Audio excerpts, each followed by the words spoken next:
गिरीश फोंडे यांच्या निलंबनाविरोधात आज शक्तीपीठ विरोधक आंदोलन करणार आहेत। खरं तर गेल्या आठवडाभरापासून हा मुद्दा तापताना दिसतोय। कोल्हापूरमध्ये आज मूक मोर्चा काढण्यात येणार आहे। शेतकऱ्यांसोबत शिक्षक, महिला आणि विद्यार्थी सुद्धा रस्त्यावर उतरणार आहेत। शक्तीपीठ महामार्गाविरोधात गेल्या 1 वर्षांपासून आंदोलन सुरू आहे। आंदोलनास नैतिक समर्थन देणारे सामाजिक कार्यकर्ते, शिक्षक असलेले गिरीश फोंडे यांच्यावर प्रशासनाने निलंबनाची कारवाई केली आहे। या कारवाईच्या विरोधात आज ज्या जिल्ह्यातून शक्तीपीठ महामार्ग जाणार आहे त्या भागात शक्तीपीठ महामार्ग विरोधक आंदोलन करतील। तर आज कोल्हापूर शहरामध्ये मूक मोर्चा सुद्धा काढण्यात येणार आहे। सकाळी बरोबर 11 वाजता भवानी मंडप ते महानगरपालिका असा हा मूक मोर्चा निघेल।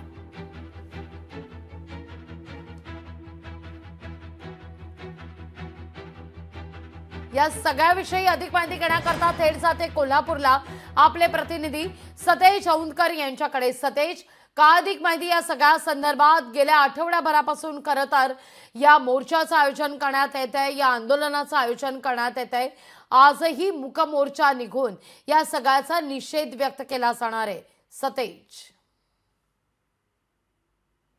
नक्कीच लागवी, आपल्याला माहिती आहे की गिरीश फोंडे हे एक सामाजिक कार्यकर्ते आहेत, शिवाय महापालिकेचे एक शिक्षक देखील ते आहेत। आणि असं करत असताना ते यापूर्वी शक्तीपीठ महामार्ग जे विरोधात जे आंदोलन चाललं होतं त्याचे राज्याचे समन्वयक देखील आहेत। आणि त्यांनी जो कोल्हापूर असेल, ज्या भागातून शक्तीपीठ महामार्ग जाणार आहे तिथं खूप मोठ्या प्रमाणावरती एक आंदोलन उभं केलेलं होतं।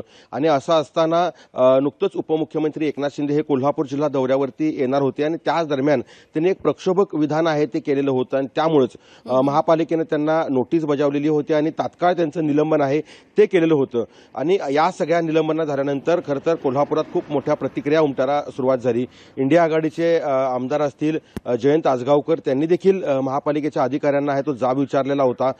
मात्र हे सगळं होत असताना देखील त्यांच्या निलंबनाची कारवाई कुठेतरी मागे घेतली नाही। म्हणूनच आज आहे तो कोल्हापूरच्या भवानी मंडप ते महापालिका हा मूकमोर्चा आहे तो निघणार आहे। शिवाय राज्यभरामध्ये पाहिलं तर राज्यभरामध्ये ज्या ज्या ठिकाणी शक्तीपीठ महामार्ग आहे त्या ठिकाणी निदर्शने होतील, रास्ता रोको आंदोलन, अशा पद्धतीचे आंदोलन आहे ते राज्यभरामध्ये होणार आहेत। कुठेतरी राज्य सरकारनं केलेली, महापालिकेने केलेली ही जी कारवाई आहे ती कुठेतरी एक सूडबुद्धीने आणि राजकीय द्वेषापोटी केलेली कारवाई आहे। म्हणूनच या सगळ्याच्या विरोधामध्ये आज कोल्हापुरात मूकमोर्चा निघतोय। या मोर्चामध्ये शालेय विद्यार्थी तर सहभागी होणार आहेत, मात्र विविध पक्षांचे राजकीय नेते देखील यामध्ये सहभागी होणार आहेत।